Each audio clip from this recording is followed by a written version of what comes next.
Fastest intro ever, thanks these guys. Grab a blanket, turn off your lights. Yeah.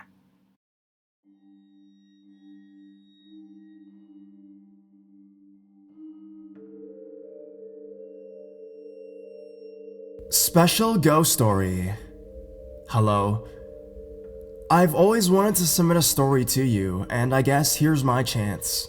To start off, this is not my first time experience with weird or unusual or paranormal behavior, but those stories are for another time.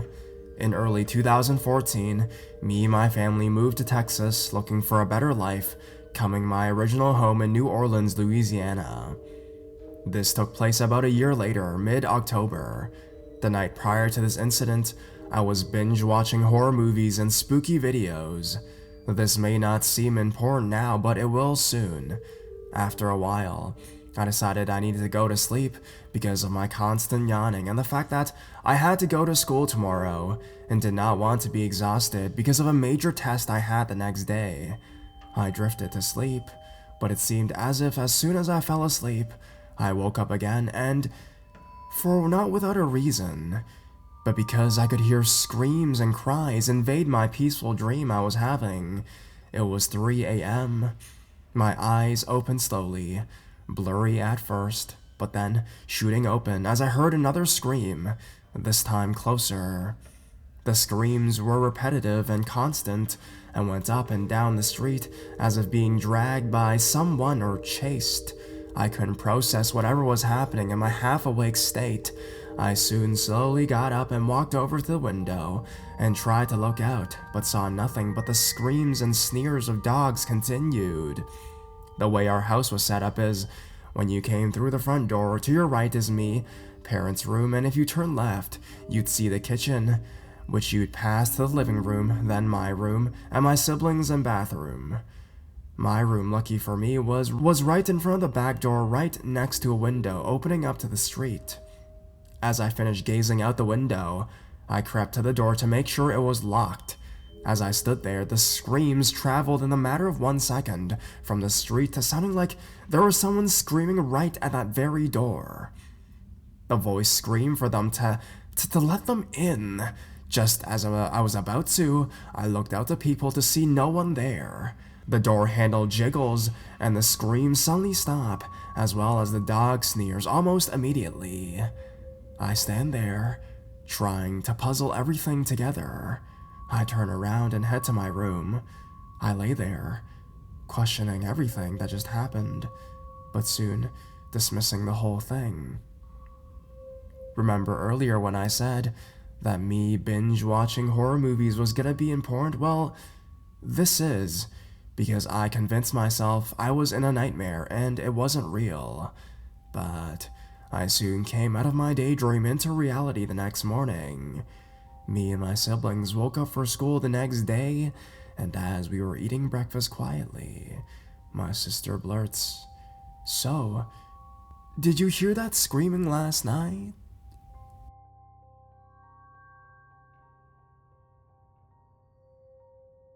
Ghost Story. Hi, I saw your recent video looking for more ghost stories and I figured I'd send you mine as I am a huge fan. This one is about a China doll of mine that I believe to be haunted. Story. For some context, my name is Ellie.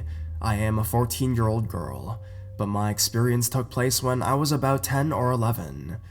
When I was about 4, I remember visiting a museum of old fighter jets and planes in the middle of nowhere with my nan. In the museum, there was an antique shop where I saw the most beautiful Victorian-style China doll. Long blonde hair, a white and green stripy dress with little pink flowers and long eyelashes over her bright blue eyes. She was reasonably priced, so my nan bought her for me. Fast forward a few years later, and I was 11 years old. My doll, Victoria I had named her, was kept in a box in my room. I never took her out because, as I got older, I'd grown out of dolls, and she just kinda gave me the heebie-jeebies. I had a friend, we'll call her May, come round to sleep over in the summer, and the next day we were to go out. Come morning, we were in my room getting ready, but I needed to go upstairs to the top floor to grab my hoodie as I left it there.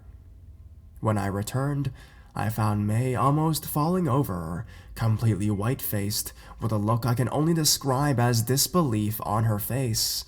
I asked her what was wrong, and she told me that she had seen a Victorian girl stood behind my bed. Thinking this was a prank, I asked her to describe the girl. This was where the situation became real to me. May had never ever been good at describing things, especially off the top of her head in great detail. I can't stress enough how bad she is at making things up and lying. And that's what made this so terrifying. Without hesitation, she described my doll perfectly. Only, she had never seen this doll. She'd never even knew it existed. I rushed to the box I kept her in to show her to May, only to find she was missing. My blood ran cold. I didn't want to think about it anymore, so we carried on getting ready. I had to go to the top floor again to get something when I saw her, my doll, neatly lying down on the floor at the top of the stairs. To this day, I have no idea how she got there. I would have stepped over her when I was walking around there a minute prior, and there was no way for anyone to take her out of my room and put her there without running into either of us. From that day on, I haven't slept in the same room as her. I still keep her in the conservatory on the bottom floor of the house.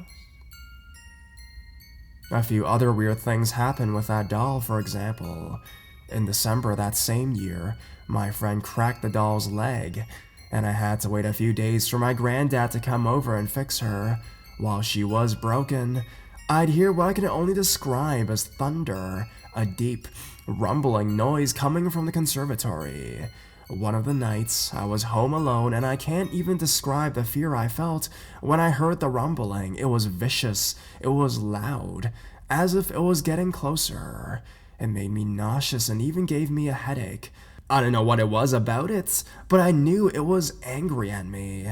After a few days of hearing this noise, it abruptly stopped, and I haven't heard it ever since my granddad fixed the doll.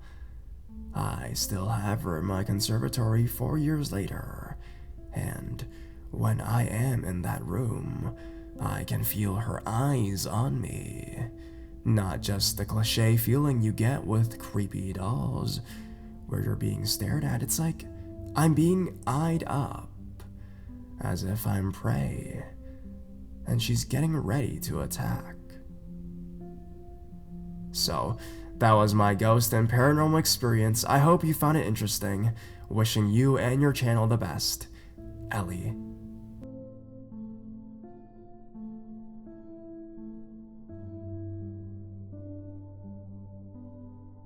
Asian Horror California Horror True Ghost Story. Not my story. A part of my past that I would love to forget. Every time I eat now, I still feel chills through my spine when I think about it. At the time of the event, my daughter was 4 years old and I was 7 months pregnant with my second child. On top of that, I just went through an abusive relationship. I thought life of a single mother couldn't get any worse after I left my ex-husband. As I started a new life, I thought everything would fall into place again, since I was a domestic abuse victim and a low income at the time. Fresno Housing Authority got me a home. This little new home was across from Edison Elementary School, and it was just perfect for the three of us. One evening while cooking dinner, I left my 4-year-old played by the playground with the neighbor kids. There were several other kids out there, and I just watched her through the screen door. Like many nights prior, when I got dinner ready, I yelled to my little Cynthia, "Come, let's eat!" waving her in. Cynthia, who is always full of joy and happiness, ran towards me with a face full of smiles. But this time, as she got a few steps before the door, she froze in her steps. The smile on Cynthia's face was wiped off. She paused and stared right past me, as she had seen something. Her happy face had turned into a troubled, confused look. I asked Cynthia what was wrong and got no response. Her lips just pucker and she appeared sad. I walked up to her and she just hugged onto my legs and hid her pale face. I told Cynthia, "Hun, everything is okay," and held her hand. I walked Cynthia back to the house. As we walked in, Cynthia kept looking behind us. At the time, I thought she was just sad because she still wanted to play with the other children at the playground. Inside, I told Cynthia to go sit at her chair. Our little square dining table has 3 seats on the 3 sides. I got our food ready and handed Cynthia's little bowl of rice with chicken. Cynthia stared at her food with a sad face. Cynthia did not want to eat at all. I asked Cynthia what's wrong, but she refused to say anything.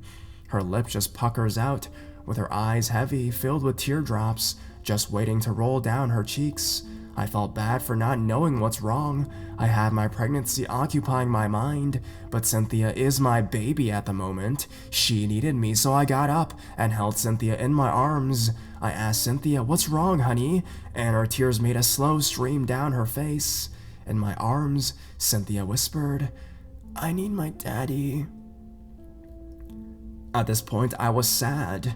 I was sad because I was married to an immature man who would not be around his 2 children due to his abusive behavior. I was sad that my children will have to grow up without their dad. All in all, I was heartbroken, and that I had put my children in this position. I just hugged Cynthia and cried quietly inside. I told Cynthia that I would grab another plate of food and pretend it was for daddy.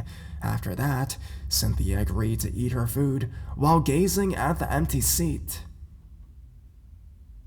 After dinner, I cleaned up and threw the leftover food away in the trash. I went to tuck Cynthia into her bed. Cynthia usually sleeps in her own room, but for some reason, she was uncomfortable that evening.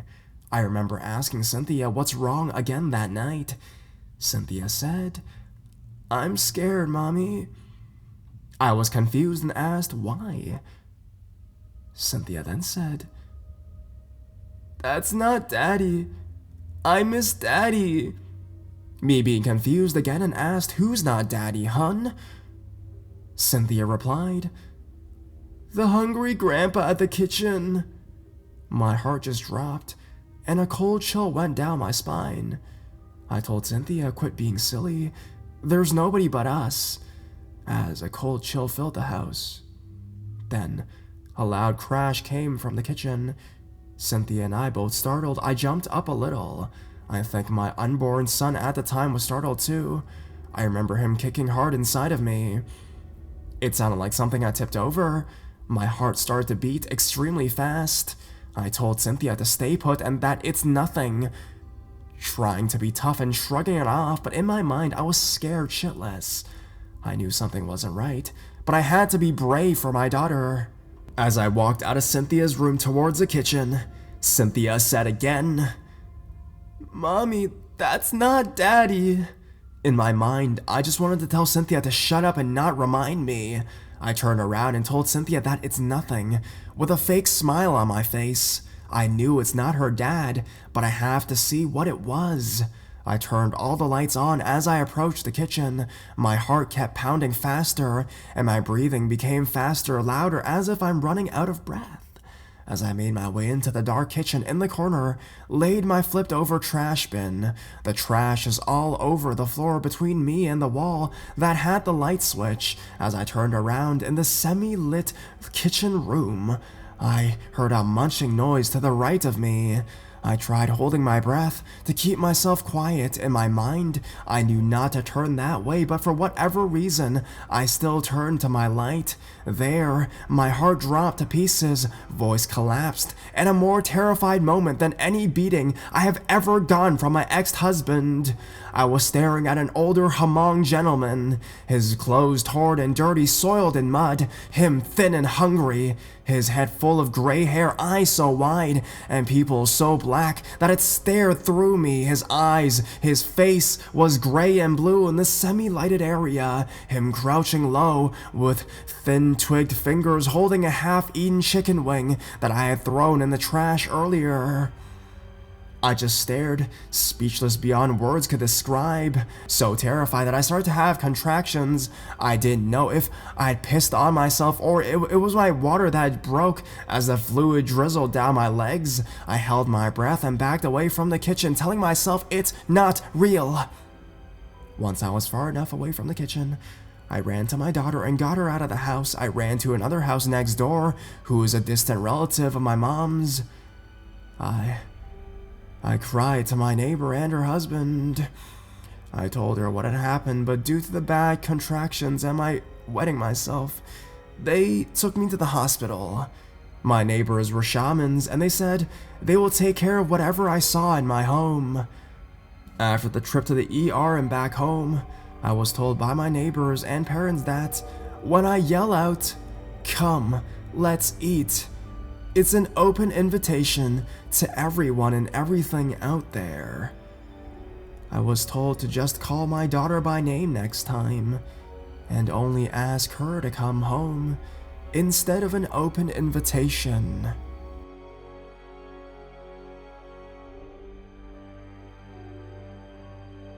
Haunted House Story.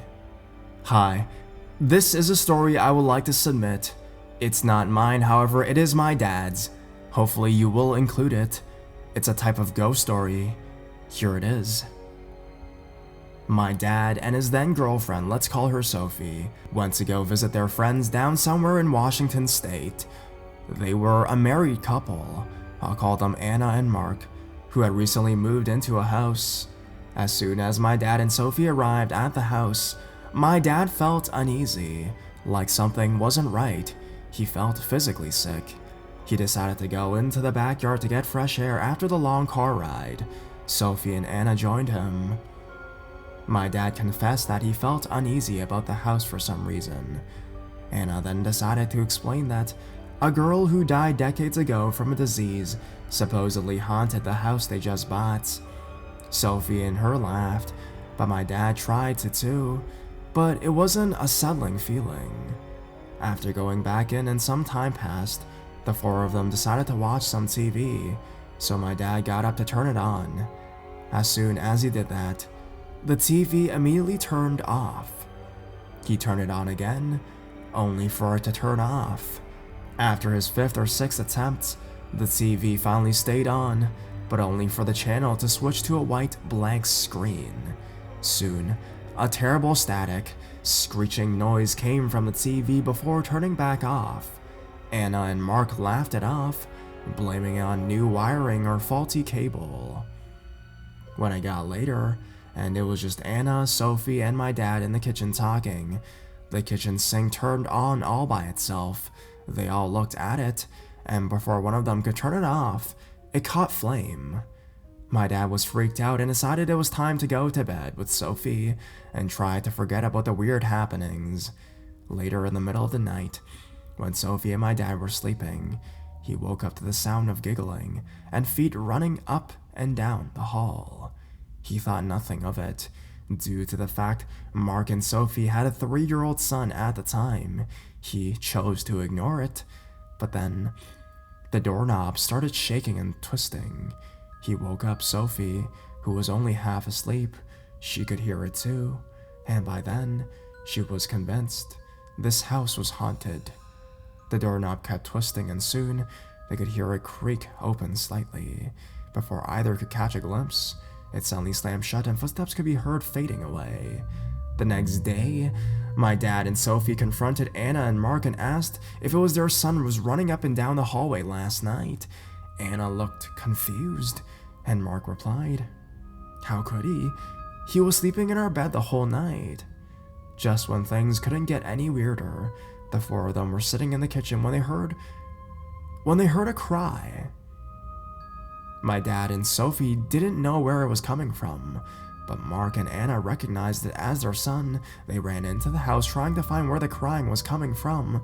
They heard it coming from their room and ran to it, only to hear it from behind the closet. The door was locked, and their son was in it crying as if scared and hurt. It took almost half an hour, but they managed to get their son out, who was panicking and full-blown crying. It turned out their son was trying to retrieve his toy when the door slammed shut, and the door only locked from the outside. My dad and Sophie left as quickly as possible. This story may not seem like much, but when he told it to me when I was 7, I couldn't sleep for weeks. The house is now gone, being torn down in 1998 to build offices of some sorts. My mom always thought this story had lots of explanations, faulty wiring, leaking gas, etc. But I didn't buy it. I still don't. And even today, I still check around because I never feel like I'm truly alone.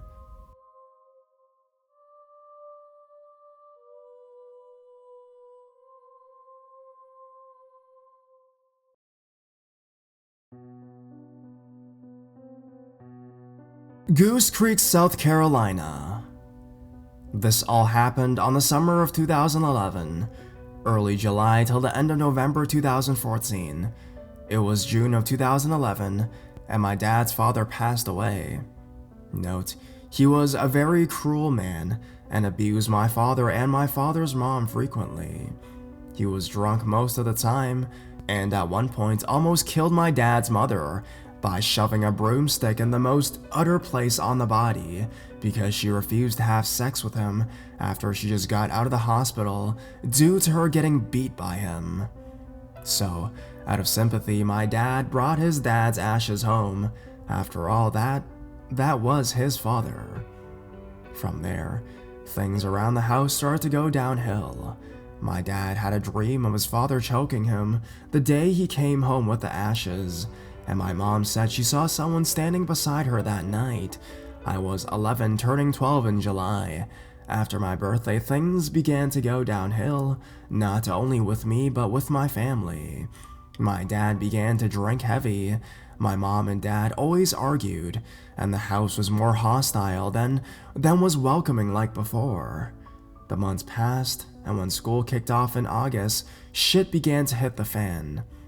One Friday night, my parents went out to a bar that is literally down the street for some drinks and bonding. My older brother was with his girlfriend, and my little brother was at the skating rink. I had the house all to myself and my dog. I was on the computer playing Roblox at the time, and my dog walked in my room and started crying. So I thought maybe she needed to go out. It's not normal for my dog to cry. I tried to let her out, but she refused and just growled at the garage door and then cried again. I thought maybe she might have been hungry, and I walked to her food bowl that was full and the water was clean. "What the hell, mama?" I said to my dog, so I walked to the bread cabinet and grabbed some bread and she ate it. Maybe she didn't want her dog food, I thought. After she ate the bread, she began to cry and bark at the door again, so I just shrugged my shoulders, cause I was a skeptic about ghosts at the time. I walked to the room, leaving the living room and kitchen lights on, and turned my lights off. I jumped on my bed and called my dog into the room. I turned the TV on and flipped through the channels, and started to watch some ridiculousness. My dog jumped on my bed, then jumped back right off, and stared out my room. The house I lived in was pretty small, so I could see 25% of the living room, just barely seeing half of the couch, and the door that leads to the garage. My dog then walked to the garage door and started to bark and cry really loud. I got freaked the fuck out at the moment and had my phone in hand with a loaded BB gun. I walked to my doorway, and then my little decor that was on the living room table flew off the friggin' table and across the living room, hitting the wall. I freaked out, grabbing my jacket and calling my older brother to get me. I was flipping out and yelling, telling my dog to get out of the house, and I was gonna put her in the backyard till we got back. My brother then got me and was curious as to why I called him so early. On the way to the skating rink, I told him what happened, and he thought I was lying about what happened to me. When we got back from the skating rink to get my little brother, my brother walked in saying, "What the fuck?" I was going to leave it there for my parents to see, but he said to just clean it up and tell them in the morning. A few hours later, my dad and mom arrived home, and they got in a huge argument about my dad's dad. 1 month later, November 11th, 2011. Manny Pacquiao was fighting Marquez for the third time. We had a party going on, and after the main event was over, everyone went to the front yard to smoke and drink a little more. From the front yard, you could see the living room perfectly fine. I was still up playing Roblox, and the decor flew off the living room table again. I ran into my brother's room and said, "It happened again!" And he paused his game, walking out saying, "What the fuck?" I ran to my dad screaming and yelling, hoping to God someone witnessed what I witnessed, and that someone did. My dad was borderline between sober and drunk, and the drunk got the best of him. He was cursing a storm, yelling, "Don't fuck with my kids, you fucking bastard! Fuck me, you fucking bitch!" As he looks up and around the living room, my mom then gets out of the shower and looks around holding me. My dad grabbed the ashes from the living room TV stand and he kicks everyone out the house. We grab the Bible and get in the car to get rid of the ashes, and my dad, filled with so much anger on the way to the lake, he threw the ashes out the window when we were close by the lake. Hearing the small bottle of glass crack on the ground was a relief. When we got to the house, my dad began to drink some more, and he walked to the bar. He didn't come home that night.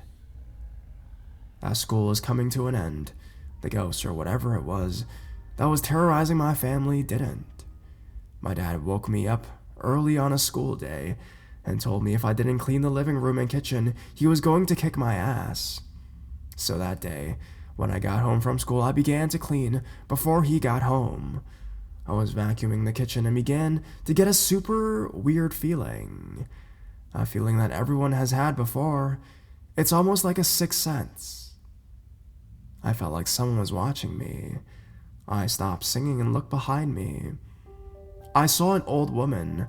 Her hair was gray, and with white strands tied in a really tight bun, pulling her skin back. Her face was gray, and her eyes were plain white.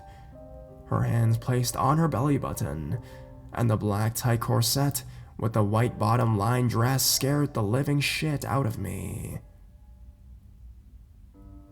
I turned the vacuum off and ran like hell to my little brother's room screaming bloody murder.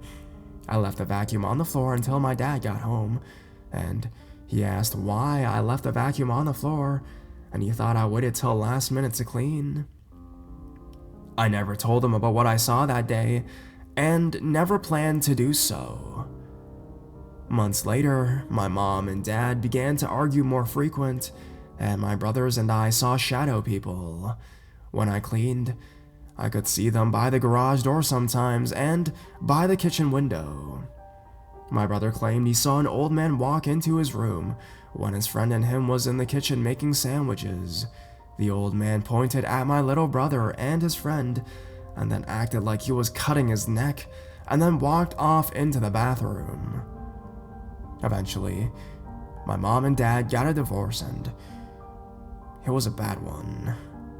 I lived in that house, and every day, it'll have a negative vibe. Eventually, my dad moved to Connecticut, and I moved in with my mom. And to this day, I will never walk into that house again. Thanks for reading, HS1. You're the best, man.